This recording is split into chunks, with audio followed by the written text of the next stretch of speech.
شری بعد الانبیاء، حضرت سیدنا ابو بکر صدیق رضی اللہ تعالی عنہ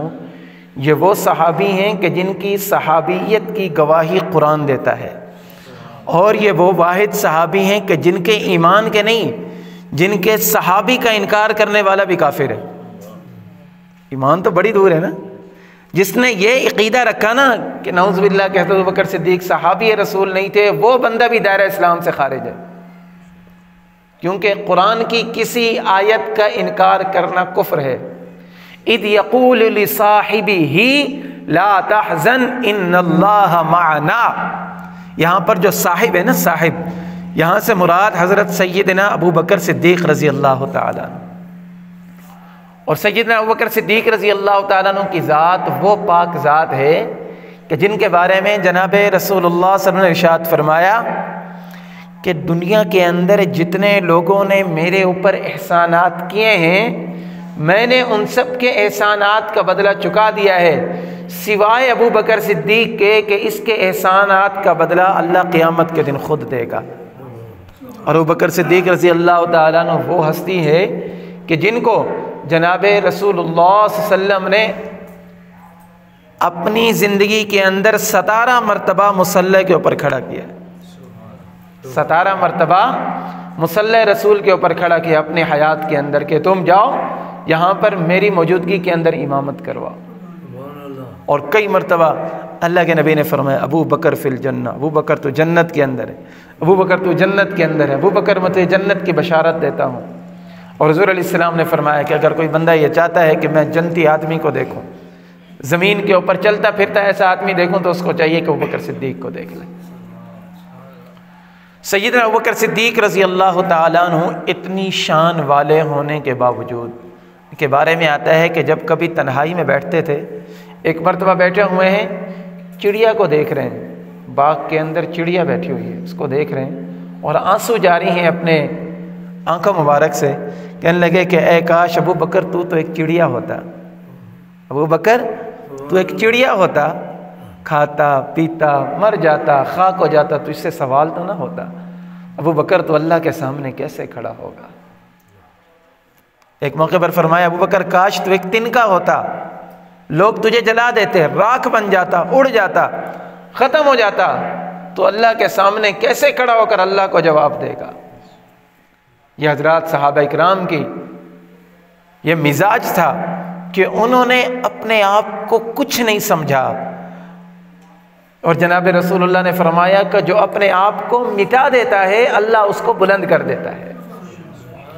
من تواضع للہ رفعہ اللہ، جو اللہ کے لیے اپنے آپ کو مٹا دے گا، اللہ کے لیے جھک جائے گا، اللہ رب العزت اس کو بڑا اونچا رتبہ عطا فرما دیں گے۔ یہ اللہ کی شان ہے۔ سیدنا عمر فاروق رضی اللہ تعالیٰ عنہ حضور علیہ الصلوۃ والسلام کے جلیل القدر صحابی ہیں، اور ایسی صفات کے حامل کہ جن کے بارے میں جناب رسول اللہ صلی اللہ علیہ وسلم نے خود ارشاد فرمایا لو کان بعدی نبی لکان عمر بن خطاب، اگر میرے بعد کوئی نبی ہوتا تو نبوت والی صفات جو ہے نا وہ عمر فاروق کے اندر پائی جاتی ہیں۔ اور عمر کو فرمایا عمر تو جنت کے اندر ہے،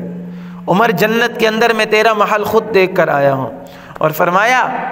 کہ اللہ تبارک و تعالی نے حضرت عمر کی زبان کے اوپر حق کو رکھ دیا ہے،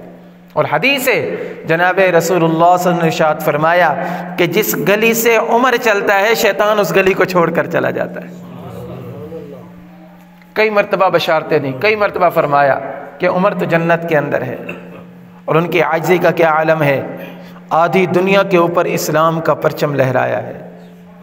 علاقے فتح ہو رہے ہیں۔ ایک موقع کے اوپر دیکھا مدینہ منورہ کے اندر ہے، مال غنیمت آ رہا ہے، غلام آ رہے ہیں، اشرفیاں آ رہی ہیں، چاندی آ رہی ہے، سونا آ رہا ہے، مسجد نبی بھری ہوئی ہے، اور دھڑا دھڑ بیت المال کے اندر مال جمع ہو رہا ہے۔ عمر رضی اللہ عنہ نے لوگوں کو اکٹھا کیا، فرمایا مسجد کے اندر اکٹھے ہو جاؤ۔ مسجد نبی کے اندر سب اکٹھے ہوئے، عمر فاروق ممبر کے اوپر آئے، سارے حضرات آ کر بیٹھ گئے کہ امیر المؤمنین ہمیں کیا فرماتے ہیں۔ سیدنا عمر فاروق رضی اللہ عنہ نے فرمایا عمر، اپنا گریبان پکڑا، عمر تو کیا سمجھتا ہے، تو بڑا خلیفہ بن گیا ہے؟ عمر تجھے وہ وقت یاد نہیں ہے کہ تیری ماں سوکھا گوشت جو خشک گوشت ہوتا ہے، بھوک کی وجہ سے اس کی بوٹیاں چبایا کرتی تھی؟ عمر تیرا تو کوئی مقام ہی نہیں۔ یہ بات کی اور چلے گئے۔ صحابہ کرام نے پوچھا امیر المؤمنین آپ نے اتنے لوگوں کو اکٹھا کیا، کیا آپ نے صرف یہی بات کرنی تھی؟ سیدنا عمر فاروق رضی اللہ عنہ نے فرمایا کہ جب میں نے دیکھا کہ قافلے در قافلے مال غنیمت آ رہا ہے، لوگ مسلمان ہو رہے ہیں، اسلام کا پرچم لہراتا جا رہا ہے، تو میرے دل کے اندر آیا، ایسے خیال آیا کونے کے اندر، عمر اللہ نے تجھے بڑی شان دے دی، تیری وجہ سے پوری دنیا کے اوپر دین غالب ہو رہا ہے۔ کہتے ہیں جب میرے دل کے اندر یہ بات آئی نا تو میں نے کہا کہیں میرے اندر تکبر نہ آ جائے، میرے اندر فخر نہ آ جائے۔ میں نے اپنی حیثیت بتانے کے لیے لوگوں کو ممبر کے پاس خود آیا اور پھر میں نے اپنی حیثیت بتائی ہے کہ عمر کے اوپر تو اتنی غربت تھی۔ عرب کے اندر غربت کی یہ نشانی ہوتی تھی کہ جب لوگوں کے پاس کھانے کے لیے کچھ نہیں ہوتا تھا تو خشک گوشت وہ رکھا کرتے تھے، پھر اس کو کھا کر گزارا کیا کرتے تھے۔ اور عمر رضی اللہ تعالیٰ نے اپنے آپ کو کہتے تھے عمر تیری کیا مجال، تیری کیا جرت، تو کیا کر سکتا ہے؟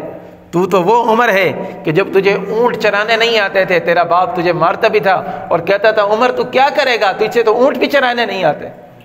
اور اللہ نے اسلام کی وجہ سے اتنا بڑا مقام عطا فرمایا۔ بلا شبہ اللہ رب العزت نے بڑے مقام ان کو عطا فرمائے ہیں۔ ہمارے دلوں کے اندر مقام ہے، ہر مسلمان کے دل کے اندر مقام ہے، لیکن وہ اپنے دل کے اندر اپنا مقام نہیں بناتے تھے۔ ایک مرتبہ حضرت عمر فاروق رضی اللہ تعالیٰ عنہ رات کو عبادت کر رہے ہیں اور دعا مانگ رہے ہیں، اللہم اجعلنی فی عینی صغیرا وفی اعین الناس کبیرا، او کما قال، کہ اے اللہ مجھے اپنی نگاہ کے اندر گرا دے، مجھے اپنی نگاہ کے اندر، میرے دل کے اندر میری وقت نہ ہو، لیکن لوگوں کے دلوں کے اندر میری قدر پیدا کر دے۔ اگر لوگوں کے دلوں کے اندر وقت نہ ہوتی تو عمر کے لا کو، عمر کے قانون کو مانتا کون؟ اس لیے حضرات صحابہ کرام رضوان اللہ علیہ مجمعین جتنے اعمال کیا کرتے تھے نا، وہ اعمال تو ہم سوچ بھی نہیں سکتے، لیکن عاجزی کا یہ عالم، بے کسی کا یہ عالم، اپنے آپ کو مٹانے کا یہ عالم۔ حضور علیہ الصلوۃ والسلام کے ایک صحابی ہیں حضرت حذیفہ رضی اللہ تعالیٰ، رسول اللہ صلی اللہ علیہ وسلم نے ان کو ایک مرتبہ منافقین کے نام بتائے تھے کہ فلاں فلاں آدمی منافق ہے، فلاں فلاں آدمی منافق ہے۔ تو لوگوں نے پوچھا، انہوں نے کہا میں بتاؤں گا نہیں۔ تو لوگ دیکھتے مسلمان کے جس کے جنازے کے اندر حضرت حذیفہ شریک نہ ہوتے تو اس کے جنازے کے اندر بڑے بڑے صحابہ کرام، کبار صحابہ کرام شریک نہ ہوتے، وہ سمجھ جاتے کہ یہ آدمی منافق تھا۔ تو ایک مرتبہ حضرت عمر فاروق رضی اللہ تعالیٰ عنہ روتے ہوئے حضرت حذیفہ رضی اللہ تعالیٰ عنہ کے پاس آئے اور کہنے لگے عمر، حذیفہ میں آپ سے یہ تو نہیں پوچھتا کہ کون کون منافق ہیں، میں دست بستہ پوچھتا ہوں، مجھے بتا دو کہ کہیں میرا نام منافقوں کے اندر تو نہیں ہے۔ اللہ اکبر۔